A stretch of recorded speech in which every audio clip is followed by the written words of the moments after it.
So the Golden Globe nominations are finally out, and this is kind of the first big award show that's kind of had their nominations come out this season. So I thought I'd talk about the nominations themselves, some of my predictions, what I think are going to win, and then also just my personal favorites. So getting things started is Best Motion Picture Drama, and these are some of the nominations. I would assume that Oppenheimer is probably going to pull it out here. Just, I think it's a combination of the critical success as well as the commercial success, and just kind of hitting that huge, kind of becoming a part of the zeitgeist. But having said that, I do think I would prefer Killers of the Flower Moon. I thought Killers of the Flower Moon was just kind of, at least from beginning to end, just a more, I wouldn't necessarily say tight because both are like 3+ hours. I just think that it's a lot more consistent in terms of quality. To me, Oppenheimer seemed a little imbalanced as far as the first half was almost more like a science race, like who can get there first, and it wasn't really focused on the like, is this right or is this wrong? It was more on the like, can we do this before the other side can?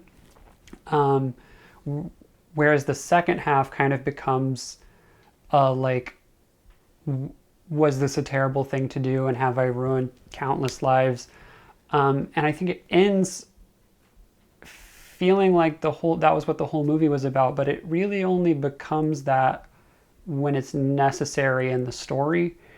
And I didn't feel like those themes translated throughout. Having said that, I did really like Oppenheimer. I think at the moment it's probably in my top 10 favorite movies of the year. But Killers of the Flower Moon, I just thought was a lot more consistent. I thought it had probably better performances. And I don't know, I really liked Killers of the Flower Moon. I thought Oppenheimer was great too, but to me, it's Killers of the Flower Moon. And then moving on to Best Motion Picture, Musical or Comedy.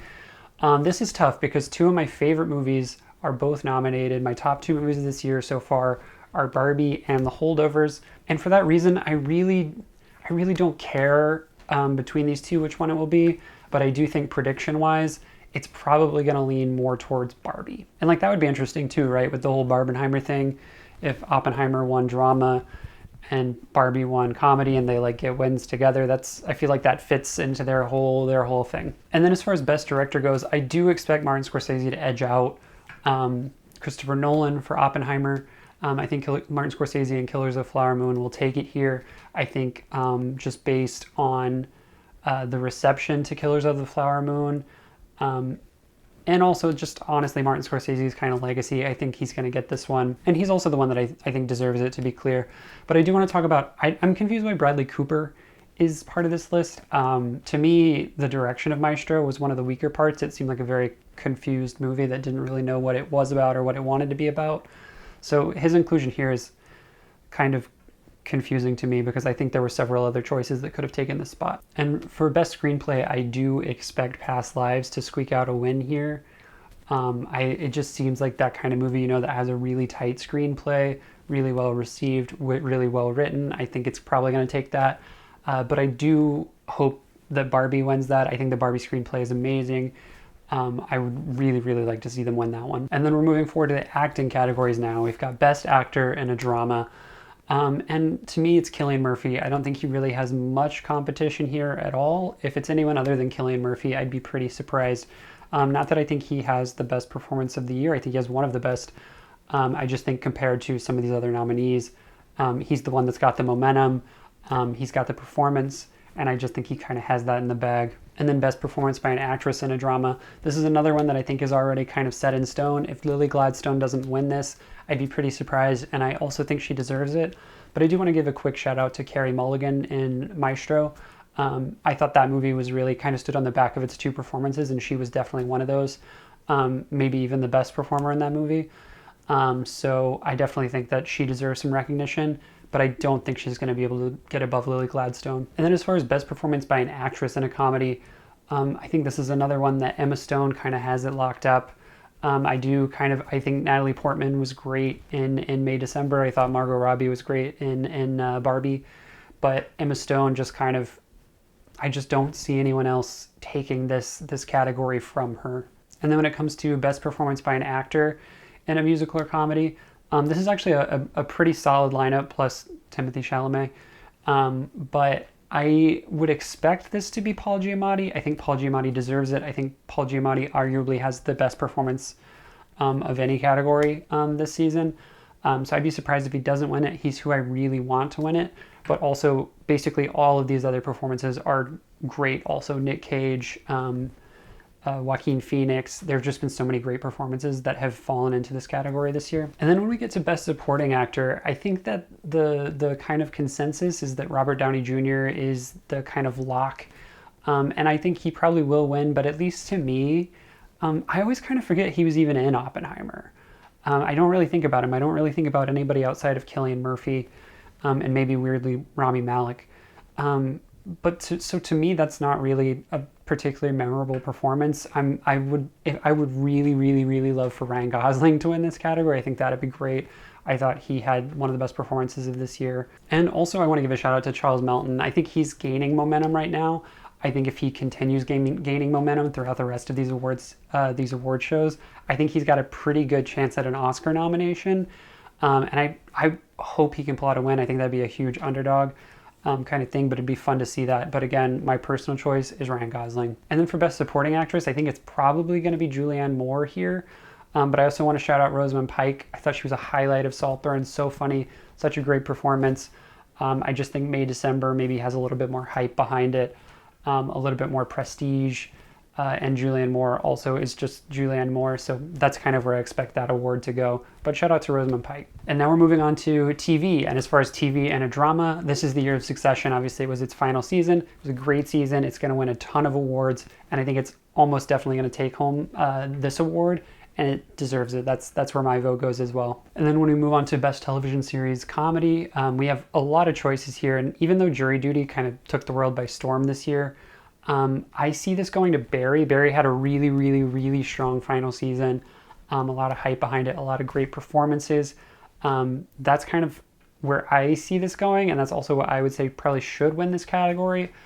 Ted Lasso had a pretty underwhelming season. I didn't love it. I know a lot of other people didn't love it. I'd be surprised if that one gets a win at all. And obviously Abbott Elementary has a pretty strong history of award shows, so it's possible that one pulls this out too, and that's a great show too. I just think that Barry is probably the one that wins this year. And we've got Best Performance by an Actor in a Drama. There are 3 Succession nominations here. I think it's definitely going to be one of those 3. I'm thinking Brian Cox really wasn't in this season enough to be considered for that. I'm kind of surprised he was still in the leading category. I feel like he was really more supporting or even a guest star this season. But so to me, it's really between Jeremy Strong and Kieran Culkin. And I think Jeremy Strong's going to take that. I think the finale especially was a lot more focused on Jeremy, and he kind of had a big moment to shine. And it's really one of the most iconic moments of the whole show. So I really think Jeremy's going to take that for the final season. And then moving on to actress, I think the Succession train is just going to keep on rolling. I think Sarah Snook's going to take this. She had a lot of great moments this season. I think Imelda Staunton maybe has a chance to pull off an upset, but I really just don't see that happening. I think this definitely goes to Sarah Snook. And then for Best Actress in a Comedy, I think this will probably go to Quinta Brunson. I think she has the best chance. But I would just personally, I would love to see this go to Io. I think season 2 of The Bear was a lot more focused on her than Carmi or any of the other characters. Really, it was really it became her show. So I would just really, really like to see her win. It's going to be hard to beat Quinta, I think, but I would really like to see it happen. And then for Best Actor in a TV Series Comedy, we've got a lot of great performances here. But like I said, Barry really just ended on a really, really strong season. Led by a great performance from Bill Hader, and I would just be really surprised if he doesn't win here. I think he deserves it. Basically every single one of these other performances were great too. I think Bill Hader's got it. And then moving on to Best Supporting Actor, we've got 3 more Succession nominations here. I'm not necessarily sure that Alexander Skarsgård belongs here. He did have some big moments, I'll say. But I just don't. I think there were probably some other performances this year that were maybe better, but obviously Succession is a really big part of it's having a big cultural moment, and obviously that showed up with some of the nominations. For me personally, I'll just start out by saying my prediction to win is Matthew McFadden. This was kind of the season of Tom, and he really ended on a high note.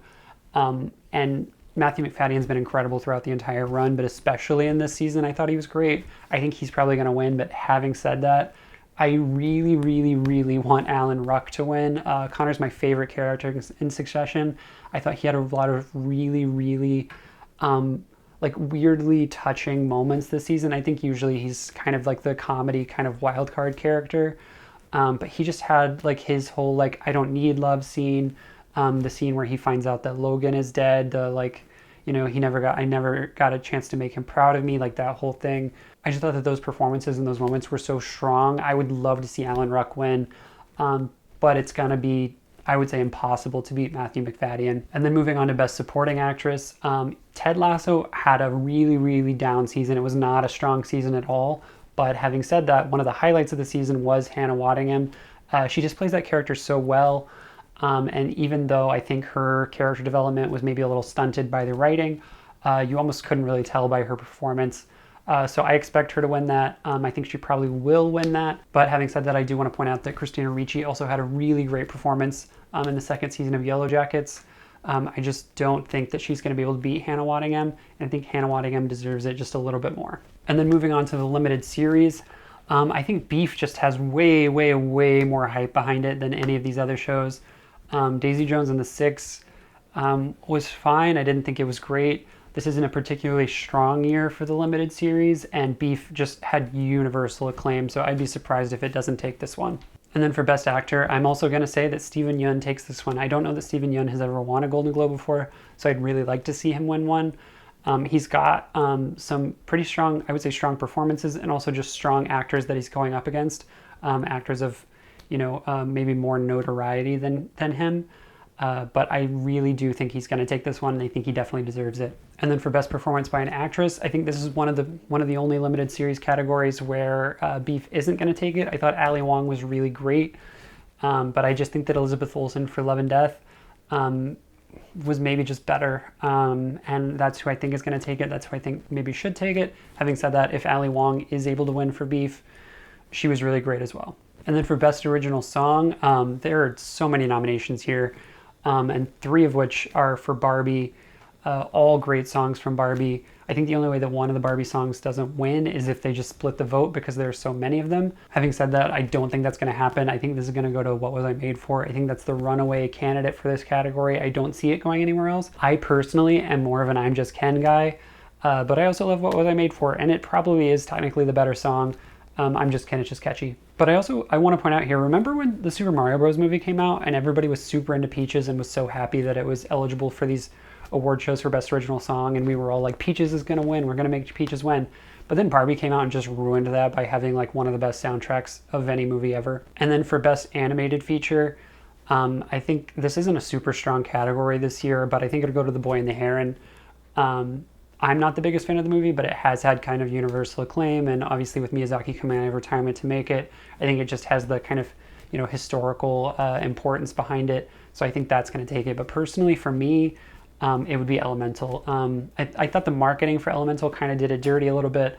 I thought that it actually was not as much of an Inside Out ripoff as it seemed like it was going to be. It was instead just a really, really strong kind of immigrant story. But yeah, I thought Elemental was one of the most moving films that I saw this year. For me, it's definitely the best movie in this category. There aren't too many other contenders. Like Wish was not great. Spider-Man Across the Universe I did like, but it also just kind of, I didn't think it was as good or as original as Into the Spider-Verse. And I also just didn't love that it was like a 2-part situation. If you disagree with me or you agree with me, let me know in the comments.